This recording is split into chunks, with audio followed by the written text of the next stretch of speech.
दूसरा कुरिन्थियों अध्याय 3 और वचन 18।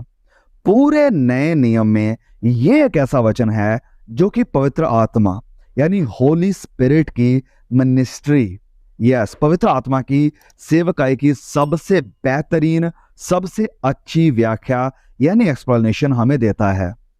जब पवित्र आत्मा हमारे जीवन में प्रभु बन जाता है, जब पवित्र आत्मा हमारी जिंदगी में खुदा बन जाता है, तो वह आजादी को लेकर आता है। चलिए इस वचन को हम पढ़ते हैं। देखा यहां पर दूसरा कुरिन्थियों 3:17 कि जहां प्रभु का आत्मा है वहां स्वतंत्रता है, वहां आजादी है। कहां पर? जहां पर भी और जिसके अंदर भी प्रभु का आत्मा है वहां पर आजादी है। अब आपका सवाल होगा कि ओके, आजादी आजादी किस बात से?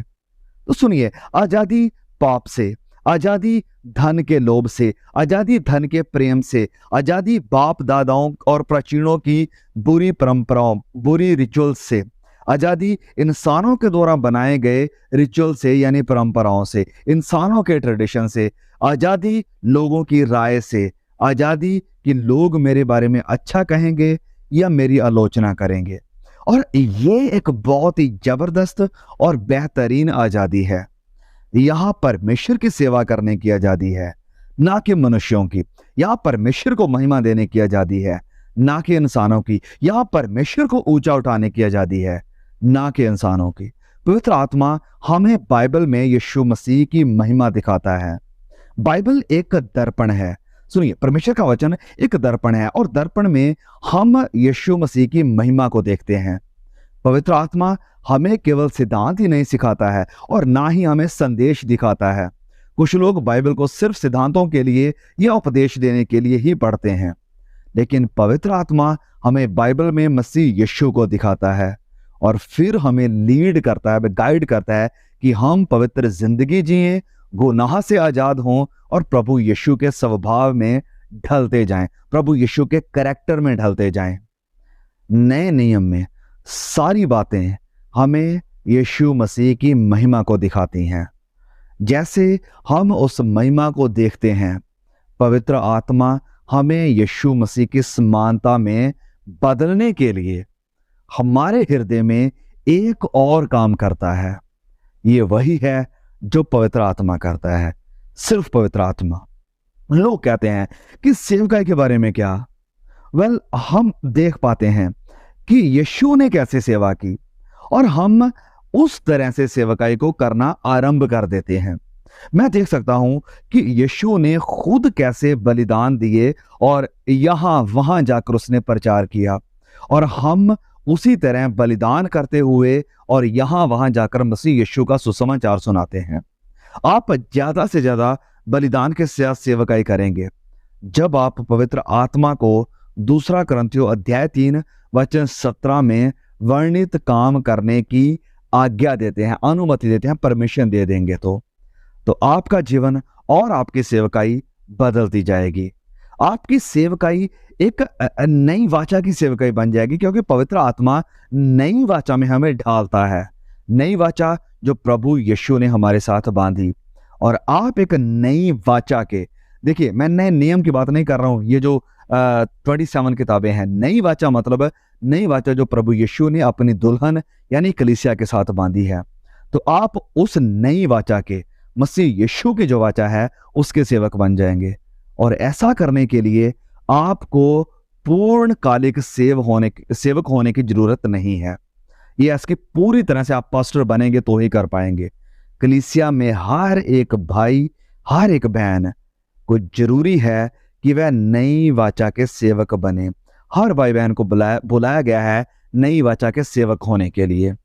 हम इस सेवकाई के लिए पर्याप्त नहीं है। दूसरा कुरिन्थियों अध्याय 3:5 में जैसे लिखा है, ऐसा नहीं है कि हम इस सेवकाई के लिए जरूरी सभी बातें कर सकते हैं, लेकिन हमारी संपूर्णता परमेश्वर से आती है। हमारी परफेक्शन हमारे खुद से नहीं, वरन परमेश्वर की तरफ से आती है। एक जो नई वाचा का सेवक है, वो परमेश्वर की सेवा करने के लिए अपने अंदर किसी भी चीज पर डिपेंड नहीं रहता है। वो अपनी नॉलेज, अपने ज्ञान, अपने रिसोर्सेस के ऊपर डिपेंड नहीं रहता है। ये सब परमेश्वर की ओर से आता है। परमेश्वर तू इसे मुझे दे दे और मैं इसे तुझे दे दूंगा। यही है एक नई वाचा के सेवक की सबसे जरूरी प्रार्थना कि प्रभु तू मुझे अपना अनुग्रह दे, तू मुझे अपना बल दे, ताकि मैं इसे तेरी महिमा में तब्दील कर सकूं। ये उस दाखरस बांटने वाले सेवकों की तरह हैं। ये सेवक पानी को यीशु के पास ले आए, यीशु ने उसे दाखरस में बदल दिया और उन्होंने उसे बांटा।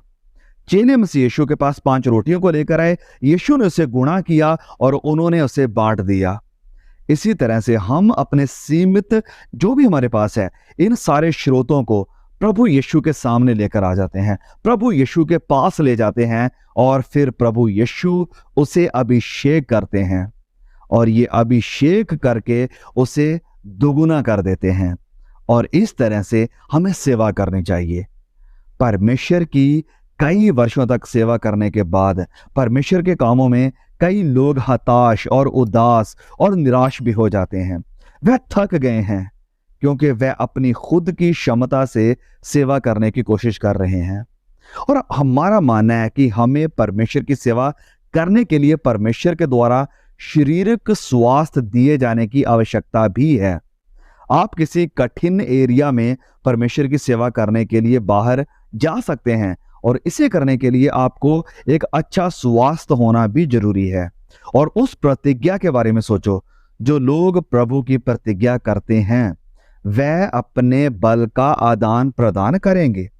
यहां तक कि जवान भी वचन में लिखा है कि थक जाएंगे लेकिन हम उकाब के समान उड़ेंगे, हम उकाब के समान उड़ेंगे, जैसे कि लिखा है यशायाह अध्याय 40 वचन 30 और 31 में। हमारी परफेक्शन, हमारी पर्याप्तता परमेश्वर से है। जब हम आर्थिक कठिनाई में होते हैं तो आपके पास वह वचन होता है, हमारे पास वो वचन होता है कि हमारी परफेक्शन, हमारे लिए सब कुछ जरूरी है परमेश्वर। He is enough for me, वो मेरे लिए काफी है। नई वाचा में हमारी जो भी जरूरतें हैं, हमारी सारी परफेक्शन सब परमेश्वर में है, परमेश्वर से है। उसने हमें नई वाचा का सेवक बनाया है। नई वाचा में हम शब्द के नहीं बल्कि आत्मा के सेवक हैं। यहां 2 सेवकाइयों का जिक्र हुआ है, 2 कुरिन्थियों अध्याय 3 वचन 6 में, और दोष लगाने वाली सेवकाई और धार्मिकता की सेवकाई। अब सुनिए इस बात को, बहुत ही ध्यान से सुनिए। दोष लगाने वाली सेवकाई क्या है? दोषी ठहराने वाली सेवकाई वह है जहां लोग जो प्रचार सुन रहे हैं वो अपने अंदर अपने आप को दोषी महसूस करते हैं और वो ऐसे ही चले जाते हैं। आप सोच सकते हैं कि ये एक अद्भुत सेवकाई है क्योंकि आपने उनको उनके पाप का बोध दिलाया। वह पुराना नियम है। यस, ये पुरानी वाचा है। व्यवस्था लोगों को दोषी ठहराती है। यस, जो लॉ, जो व्यवस्था परमेश्वर ने दी है वो लोगों को दोषी ठहराती है। आप पर्याप्त खुद से अच्छे नहीं हैं, आप कभी भी अच्छे नहीं हो सकते हैं। मसीह समाज में आज बहुत सारा प्रचार हो रहा है जिसे कि जागृति यानी रिवाइवल सभा कहा जाता है, जहां सिर्फ लोगों को यह बताया जा रहा है कि आप अच्छे नहीं हैं, आपसे ये सब कहीं नहीं, कभी नहीं हो पाएगा, आप ऐसे हैं या आप वैसे हैं। वह सभी दोष की भावना के साथ वहां बैठते हैं। वह मसीही उपदेश नहीं है। मसीही उपदेश जो सच्चे एक नई वाचा का उपदेश है वो लोगों को धार्मिकता और महिमा की ओर लेकर जाता है। यस, पुरानी वाचा का उपदेश आपको दोषी ठहराता है, लेकिन नई वाचा का संदेश आपको दोष की आत्मा से निकालकर धार्मिकता की ओर, महिमा की ओर और आजादी की ओर ले जाता है, पवित्र आत्मा की ओर ले जाता है। और पवित्र आत्मा जहां पर है वहां आजादी है, जैसे हमने ऑलरेडी देखा है। उन्हें उनके पाप का बोध होता है, वो अपने अंदर से लोग पाप से कन्विक्ट होते हैं, उनके अंदर दोष की आत्मा आती है। लेकिन ये लोग मीटिंग से, कन्वेंशन से या सभा से, फेलोशिप से अंत तक अपनी आत्मा में ऊर्जा उठाए हुए और चंगाई को, आजादी को और छुटकारे को महसूस करके बाहर जाएंगे। और वे आशा के साथ जाएंगे, निराश होकर नहीं, आशा के साथ, उम्मीद के साथ। और यदि आपका उपदेश, आपका संदेश, आपका मैसेज कभी भी लोगों को बंधन में ले जाता है, निराशा में, गुलामी में ले जाता है, तो आप ये निश्चित कर लें, आप इस बात को अच्छी तरह से जान लें कि आप एक नए वाचा के सेवक या प्रचारक नहीं हैं। यदि आपके मैसेज से परिणाम स्वरूप लोग ऊंचे उठते हैं, प्रोत्साहित होते हैं, और सुनी इस बात को, अगर आपके संदेश से लोग ऊंचे उठने, प्रोत्साहित होने, इनकरेज होने, आजाद होने, उम्मीद से भरने की बजाय दोषी महसूस करते हैं, निराश हो जाते हैं, चिंता के साथ बाहर जाते हैं, तो ये पुरानी वाचा का उपदेश है। यस, समझिए इस बात को, ये पुरानी वाचा का उपदेश है। और अगर आप लोगों को ऊपर उठाने की बजाय उन्हें नीचे धकेलते हैं, तो ये पुरानी वाचा का उपदेश है, मैसेज है।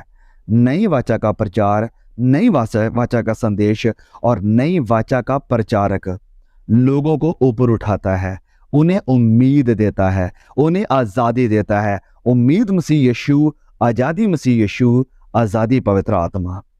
दूसरा ग्रंथियों अध्याय 4 वचन 1 में पौलुस अपनी सेवकाई का वर्णन करना जारी रखते हैं और वो कहते हैं कि इसलिए जब हम पर ऐसी दया हुई कि हमें ये सेवा मिली, तो हम हियाव नहीं छोड़ते।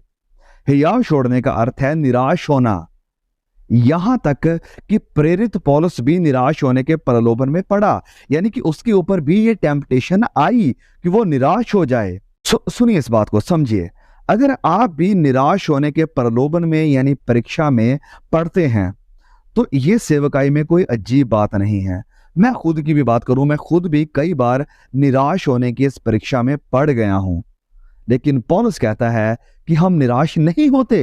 परीक्षा आती है लेकिन हम उस परीक्षा में नहीं जाते, हम निराश नहीं होते। हम निराश होने से इनकार करते हैं, वी डिनाई, हम इसका इनकार करते हैं, क्योंकि हम यीशु पर नजरें लगाकर रखते हैं और हम उस अद्भुत सेवकाई के बारे में सोचते हैं जो परमेश्वर ने हमें दी है, जो सेवकाई, जो काम परमेश्वर ने हमें दिया है। May God bless you and may God redeem you. प्रभु आपको आजाद करे कि आप एक नई वाचा के प्रचारक बन जाएं और नई वाचा के प्रचार को सुनने वाले बन जाएं और हर तरह की गुलामी से बाहर निकल आए। परमेश्वर आपको आजाद करने के लिए आए हैं। जैसे वचन में लिखा है कि परमेश्वर ने हमें आजादी का आत्मा दिया है, परमेश्वर ने हमें आजाद होने के लिए बुलाया है।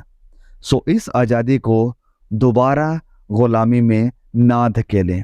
दोबारा से, जैसे वचनों में लिखा है, संत पौलुस कहते हैं कि गुलामी के जुए में ना जुतो। दोबारा से वो गुलामी चाहे किसी इंसान की है, वो गुलामी चाहे किसी व्यवस्था की है, वो गुलामी चाहे किसी डिनोमिनेशन की है, वो गुलामी चाहे किसी पास्टर की या प्रचारक या किसी पापा की, किसी बिशप की, किसी की भी गुलामी में दोबारा ना जाइए। हम प्रभु यीशु में हैं, पवित्र आत्मा की अगुवाई में हैं, और जहां पवित्र आत्मा है वहां आजादी है।